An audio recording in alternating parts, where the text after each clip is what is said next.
ನಮಸ್ಕಾರ ಸ್ನೇಹಿತರೆ. ಇವಾಗ ಹಲಸಂದಿ ಕಾಳು ಹುಳಿ ಮಾಡೋಕ್ಕೆ ಯಾವ ಸಾಮಗ್ರಿಗಳು ಬೇಕು ಅಂತ ನಿಮಗೆ ತಿಳಿಸ್ಕೊಡ್ತೀನಿ. ಮೊದಲನೇದಾಗಿ ಹಲಸಂದಿ ಕಾಳು, ಇದು ಹಸೆ ಹಲಸಂದಿ, ಅದು ನಾಟಿ ಹಲಸಂದಿ, ಸಣ್ಣ ಸಣ್ಣದಾಗಿರುತ್ತೆ ನೋಡಿ ಇದ್ರ ಕಾಳು. ಇದು ಬೇಕು. ಇದು ನೀರಿನಲ್ಲಿ ಹಾಕಿದ್ದೀನಿ, ಯಾಕಂದರೆ ಹಾಗೆ ಇಟ್ಟರೆ ಸ್ವಲ್ಪ ಕಲರು ಚೇಂಜ್ ಆಗುತ್ತೆ. ಒಂದು ಆಲೂಗಡ್ಡೆ ಬೇಕು, ಆಲೂಗಡ್ಡೆನೂ ಹಾಗೆ ಹೆಚ್ಚಿ ಅದಕ್ಕೆ ನೀರಿನಲ್ಲಿ ಹಾಕಿದ್ದೀನಿ, ಸ್ವಲ್ಪ ಕಲರ್ ಬಣ್ಣ ಚೇಂಜ್ ಆಗುತ್ತೆ ಅಂತ. ಆಮೇಲೆ ಒಂದು ಟೊಮೆಟೊ ಬೇಕು, ಹೀಗೆ ದಪ್ಪದಾಗಿ ಹಚ್ಚಿಟ್ಕೊಳ್ಳಿ. ಇದು ಸಾಂಬಾರು ಪೌಡರು, ಹುಳಿ ಪೌಡ್ರ್ ಅಂತಲೂ ಹೇಳ್ತಾರೆ. ಹುಣಸೆ ಹಣ್ಣು ಹೀಗೆ ರಸ ತೆಗೆದು ನೋಡಿ, ಈ ಥರ ಈ ಪ್ರಮಾಣದಲ್ಲಿ ರಸ ತೆಗೆದು ಇಟ್ಕೊಳ್ಳಿ. ಇದು ಕಾಯಿ ಹಾಲು. ಆಮೇಲೆ ಒಂದು ಬದನೆಕಾಯಿ ಬೇಕು. ಬದನೆಕಾಯಿ ಇವಾಗ ನಾನು ಹೆಚ್ಚಿಲ್ಲ, ಅದು ಕಪ್ಪಾಗತ್ತೆ ಅಂತ, ಅದು ಕೊನೆಯಲ್ಲಿ ಹಾಕಬೇಕು, ಅವಾಗ ನಿಮಗೆ ತೋರಿಸ್ಕೊಡ್ತೀನಿ. ರುಚಿಗೆ ತಕ್ಕನಾಗೆ ಉಪ್ಪು, ಆಮೇಲೆ ಒಗ್ಗರಣೆಗೆ ಎಣ್ಣೆ ಬೇಕು, ಸಾಸಿವೆ ಬೇಕು, ಒಗ್ಗರಣೆಗೆ ಕರಿಬೇವು ಸೊಪ್ಪು, ಈರುಳ್ಳಿ, ಆಮೇಲೆ ಒಂದು ಸ್ವಲ್ಪ ಇದು ಅಕ್ಕಿ ಹಿಟ್ಟು. ನೋಡಿ, ಹೀಗೆ ಮೊದಲನೇದಾಗಿ ಕಾಳನ್ನ ಆಲೂಗಡ್ಡೆ, ಟೊಮೆಟೊ ಮತ್ತು ಸಾಂಬಾರು ಪೌಡ್ರ್ ಹಾಕಿ 3 ವಿಷಲ್ಲು ಕೂಗಿಸ್ಕೊಬೇಕು. ಕಾಳೆಲ್ಲ ಸ್ವಲ್ಪ ಬೇಯಬೇಕು.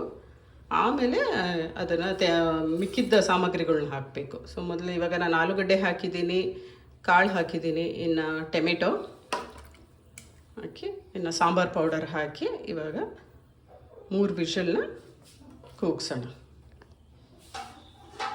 ರುಚಿಗೆ ತಕ್ಕನಾಗೆ ಉಪ್ಪು ಕೂಡ ಹಾಕಬೇಕು. ಆಮೇಲೆ ಕಮ್ಮಿ ಆದರೆ ಇನ್ನೊಂದು ಸ್ವಲ್ಪ ಮುಂದೆ ಹಾಕೊಬೋದು.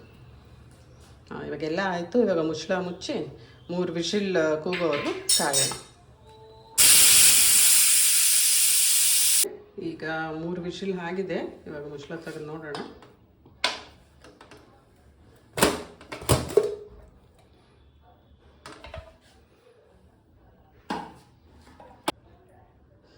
ನೋಡಿ, ಇವಾಗ ಬದನೆಕಾಯಿ ಹಾಕೋಣ. ಇದೊಂದು 1/4 ಗಂಟೆ ಹೀಗೆ ಸ್ವಲ್ಪ ಬೇಯಬೇಕು, ಬದನೆಕಾಯಿ ಎಲ್ಲ ಬೇಯೋವರೆಗೂ. ಆಮೇಲೆ ಖಾರನೂ ಇನ್ನೂ ಸ್ವಲ್ಪ ಚೆನ್ನಾಗಿ ಬೇಯಬೇಕು. ಅಲ್ಲಿವರೆಗೂ ಮುಚ್ಚಳ ಮುಚ್ಚಿ ಇನ್ನೂ ಒಂದು 1/4 ಗಂಟೆ ಬೇಯಿಸೋಣ. ಇವಾಗ ಕಾಳೆಲ್ಲ ಚೆನ್ನಾಗಿ ಬೆಂದು, ಖಾರನೂ ಬೆಂದು, ಎಲ್ಲ ಚೆನ್ನಾಗಿ ಸಾರು ಕುದೀತಾ ಇದೆ. ಇವಾಗ ನಾವು ತೆಂಗಿನಕಾಯಿ ಹಾಲು ತೆಗೆದಿಟ್ಕೊಂಡಿದ್ವಲ್ಲ, ಅದನ್ನು ಹಾಕೋಣ. ಈಗ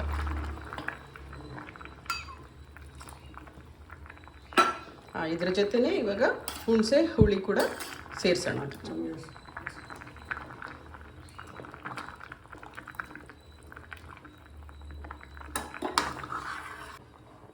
ಹುಣಸೆ ಹುಳಿ ಮತ್ತು ತೆಂಗಿನ ಹಾಲು ಹಾಕಾದ್ಮೇಲೆ ಹೀಗೆ ಒಂದು 5 ನಿಮಿಷ ಇದು ಮತ್ತೆ ಸ್ವಲ್ಪ ಚೆನ್ನಾಗಿ ಕುದಿಬೇಕು.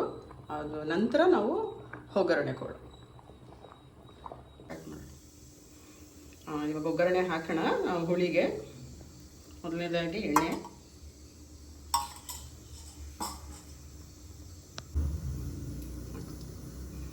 ಸಾಸಿವೆ ಹಾಕಬೇಕೀಗ. ಸಾಸಿವೆ ಚೆನ್ನಾಗಿ ಸಿಡಿದ್ರೆ ಅವಾಗಲೇ ಅದು ರುಚಿ ಇರೋದು ಸಾರು. ಇವಾಗ ನಂತರ ಬೆಳ್ಳುಳ್ಳಿ ಹಾಕೋಣ, ಜಜ್ಜಿರೋದು. ಚೆನ್ನಾಗಿ ಸಾಸಿವೆ ಸಿಡಿತಿದೆ, ಬೆಳ್ಳುಳ್ಳಿ ಹಾಕ್ತಾಯಿದ್ದೀವಿ. ಈಗ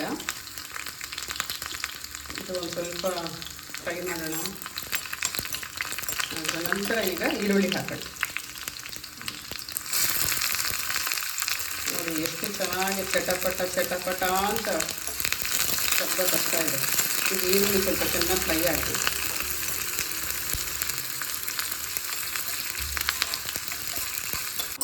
ಸ್ನೇಹಿತರೆ, ನಾನು ಹೇಳಿದ್ನಲ್ಲ ಈ ಒಗ್ಗರಣೆಯಲ್ಲಿ ಒಂದು ವಿಶೇಷತೆ ಇದೆ ಅಂತ. ಇದೇ ನೋಡಿ, ಒಂದು ಈ ಕಲ್ಲನ್ನ ಚೆನ್ನಾಗಿ ಕಾಯಿಸ್ಬೇಕು ನಾವು. ಆಮೇಲೆ ಇದು ಕಲ್ಲನ್ನ ಒಗ್ಗರಣೆ ಒಳಗಡೆ, ಸಾರಿನೊಳಗಡೆ ಹಾಕಿದ್ರೆ ಅದರ ಘಮನೇ, ಆ ಸ್ವಾದನೇ ಬೇರೆ ಚೆನ್ನಾಗಿರುತ್ತೆ. ನೋಡಿ ಸ್ನೇಹಿತರೆ, ಈಗ ಈ ಕಲ್ಲನ್ನ ಚೆನ್ನಾಗಿ ಕಾಯಿಸ್ಕೊಂಡಿದ್ವಲ್ಲ, ಅದನ್ನು ಇವಾಗ ಈ ಒಗ್ಗರಣೆಗೆ ಹಾಕಬೇಕು. ಎಷ್ಟು ಚೆನ್ನಾಗಿ ಅದು ಚಟಪಟ ಅಂತ ಇವಾಗ ಶಬ್ದ ಬರ್ತಾ ಇದೆ.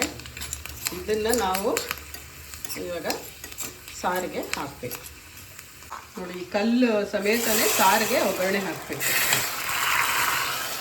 ಇವರ ಘಮ ಎಷ್ಟು ಚೆನ್ನಾಗಿದೆ ನೋಡಿ. ಸಾರು ಎಷ್ಟು ಚೆನ್ನಾಗಿ ಕುದೀತಾ ಇದೆ. ಎಲ್ಲ ಒಗ್ಗರಣೆ ಅದಕ್ಕೆ ಎಲ್ಲ ಚೆನ್ನಾಗಿ ಮಿಶ್ರಣ ಆಗಿದೆ. ಒಗ್ಗರಣೆಗೆ ಸ್ವಲ್ಪ ಅಕ್ಕಿ ಹಿಟ್ಟು ಹಾಕೊಬೇಕು ಅಂತ ಹೇಳಿದ್ನಲ್ಲ, ಯಾಕಂದರೆ ಸಾರು ತೆಳುವಾಗಿರುತ್ತೆ, ಅದೊಂದು ಸ್ವಲ್ಪ ಗಟ್ಟಿ ಬರಲಿ ಅಂತ. ಸೊ ಎಣ್ಣೆಲಿ ಒಂದು ಸ್ವಲ್ಪ ಅಕ್ಕಿ ಹಿಟ್ಟನ್ನ ಹುರಿದ್ಬಿಟ್ಟು ಹಾಕೋಣ.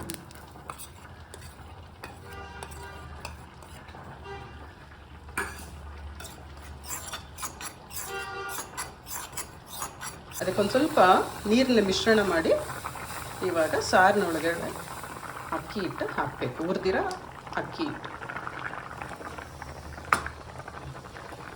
ಇಲ್ಲಿಗೆ ನಿಮ್ಮ ಸಾರು ಹಲಸಂದಿ ಕಾಳಿನ ಹುಳಿ ತಯಾರಾಗಿದೆ.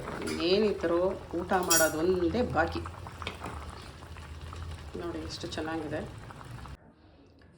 ನೋಡಿ ಸ್ನೇಹಿತರೆ, ಇವಾಗ ಹಲಸಂದೆ ಕಾಳಿನ ಹುಳಿ ರೆಡಿಯಾಗಿದೆ.